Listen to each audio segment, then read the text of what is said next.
The first thing to remember is that nervous is normal. Although speaking anxiety is very common, it doesn't have to control or hinder your performance. Today, we'll be talking about understanding your fear, preparing for anxiety, and overcoming nervousness.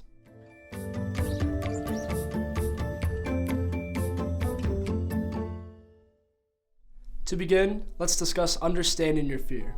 We'll focus on a few reasons speaking anxiety exists. One of the reasons speaking anxiety exists is the fear of being judged.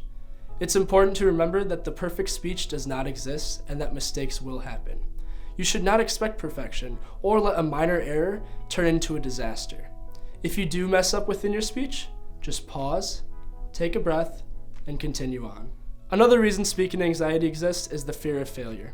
Don't spend too much time trying to anticipate what your letter grade is going to be. Most professors just want to see that you put in your best effort and don't expect perfection. With proper preparation and effort, you should be in good shape. A third reason speaking anxiety exists is the fear of the unknown. Public speaking takes a while to get used to. Take advantage of everyday opportunities to practice speaking, whether this be striking up a conversation with your friends, speaking up more in class discussions, or having a conversation with a random stranger. These experiences will boost your confidence and make you feel more comfortable when speaking in front of people. Now that we've talked about understanding your fear, we can look at preparing for speaking anxiety. Understanding that you will experience nervousness will help you prepare for your symptoms. One common symptom is a nervous stomach. If your stomach usually gets upset when you get nervous, maybe avoid a large meal or anything that might upset your stomach the day of your speech. Another common symptom is a rapid heartbeat. If your heart rate usually speeds up when you're nervous, maybe avoid caffeine or other stimulants that might speed that up on the day of your speech. A third common symptom of nervousness is nervous sweating. If you're someone that sweats a lot when you get nervous, you should prepare for that. Try wearing something that's thicker or darker that would help hide that perspiration while you're giving your presentation. So far, we've covered understanding your fear and preparing for anxiety.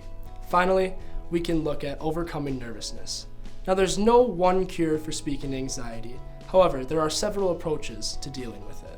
One approach is simply staying positive.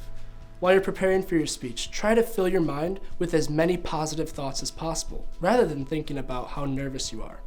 Visualize yourself going in front of the class and successfully giving the presentation. Positive thinking is powerful.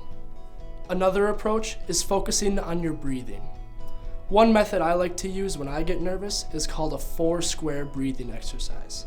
Now, this exercise entails breathing in for 4 seconds, holding for 4 seconds, breathing out for 4 seconds, and holding 4 seconds. Not only does this exercise get your breathing under control, but it also gets your mind off of any negative thoughts that could be going through your mind and gets you focused on just counting 1, 2, 3, and 4. The last and most effective approach to overcoming nervousness is preparation. Take proper time to prepare for your presentation. You're going to be much more nervous if you start preparing the day the speech is due versus 2 weeks prior. When you're practicing, try to simulate reality the best you can so that when you get in the environment of the actual speech, it feels more natural. Like I said at the beginning of this video, nervous is normal. Giving a presentation in front of your class can be a daunting task. Come visit us at the Speech Lab, where our consultants are trained to make you feel most prepared for your presentation.